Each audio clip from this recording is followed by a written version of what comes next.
being introduced to Top Gear viewers by motormouth Jeremy Clarkson as a blithering idiot was the shape of things to come for long-suffering James May.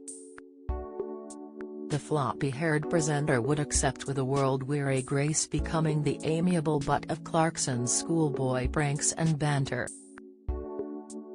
Richard Hammond completed the trio of petrolheads whose infectious on-screen chemistry has powered BBC's Top Gear and then Amazon Prime's The Grand Tour to global success for 20 years.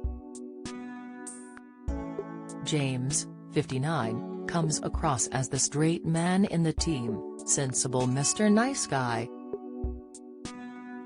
But this is not how he sees himself. He told the Sunday People, "I am a total ST underneath but I try to be nice." The ex-choir boy said, "I should have been a vicar." It's one of those nice fantasies, but it is too late to retrain as anything. He also accepted there would be downsides to taking the cloth. "You have to deal with a lot of difficult people as a vicar and I don't think I would be up for that. Some old people think I'm reasonably dependable because I'm not a complete yabbo, and I think some young people find me quite amusing or quaint. I don't think it goes further than that. I am not Stephen Fry or Michael Palin, they are national treasures."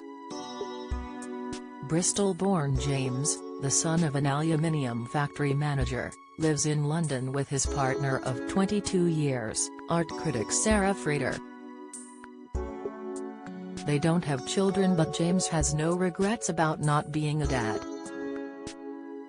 He said, "I might have been an absolutely rubbish one and my kids would have all grown up as glue-sniffing hippies, I don't know."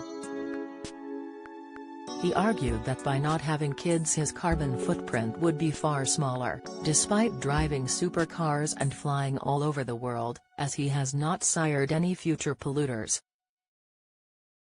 "It is convenient, isn't it? I'll reassure myself of that and then go for a ride on my boat," he adds with a wry smile. Just because he does not have children, James still recognizes the need for older people to help them, even if they see them as a threat. He said, "They are going to change the way the world is. They are going to change the patterns of popular received wisdom, they ultimately are going to make you redundant from your job and the world. But that's the way it should be. Young people should be annoying us and winding us up and challenging everything we think, and if they are not doing that they are not fulfilling the role of being young people. We mustn't try to turn them into hollow shells of us or as a means of redressing the things we're disappointed about in our lives. They are the young and the world and everything in it is theirs and it should be." He believes the world has become generally more spiritual in the past 10 years, as he once predicted. Things like the Green Movement, the woke movement, the attitude of young people, which I find absolutely fascinating. They are broader and more free-thinking than we ever were. They are making the world a very exciting and challenging place to live in. This is a sort of faith movement in itself, as it's about inclusivity and kindness, awareness and well-being, and mindfulness, which are sort of the things religions are supposedly about. Everything is being questioned at the moment in a way that it hasn't been before in my life, and I think that is no bad thing." James said he finds cancel culture a bit confusing, does not believe in censorship and also dislikes the label snowflake. The cancellers think they have it within their gift to decide who is okay and who should be cancelled. But of course they don't have authority. "I get very confused by the anti-cancel culture, so these are the people who say we have the right to offend everybody and you shouldn't be offended. I don't think anybody has the power to cancel anybody else because, as Cromwell said, I beseech you, in the bowels of Christ, think it possible that you may be mistaken."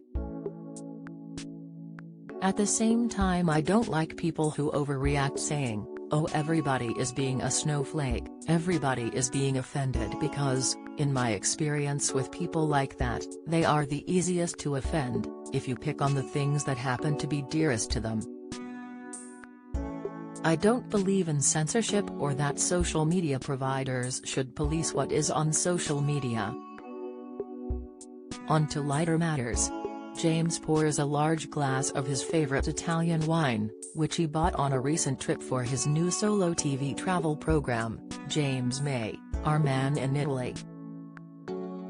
In the series, which takes him the length and breadth of the country, he tries his chances against the Juventus goalkeeping coach, explores a mountain lab researching dark matter, visits a cheese factory, and poses on stage as a knight.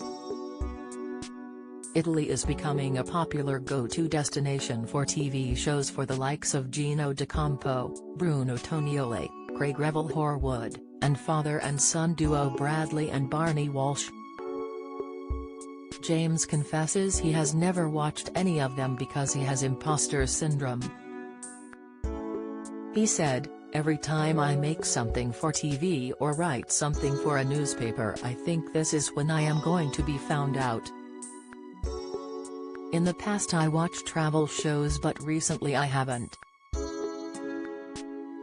Not because I don't like them or I don't like those presenters. I think they are great.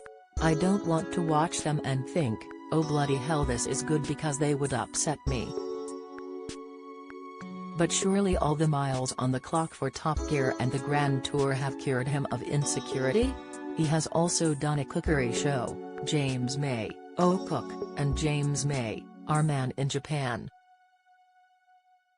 He admits he never thought he'd last more than 2 years on Top Gear. "I don't think any of us ever imagined," said James. "I thought this is a good gig and a bit of a laugh and thought we might do it for a few years and we're still getting away with it. They didn't want me at first. The BBC thought I was wrong, but they couldn't find anybody else. I think we are stuck in it now." James May, Our Man in Italy, Prime Video, from July 15.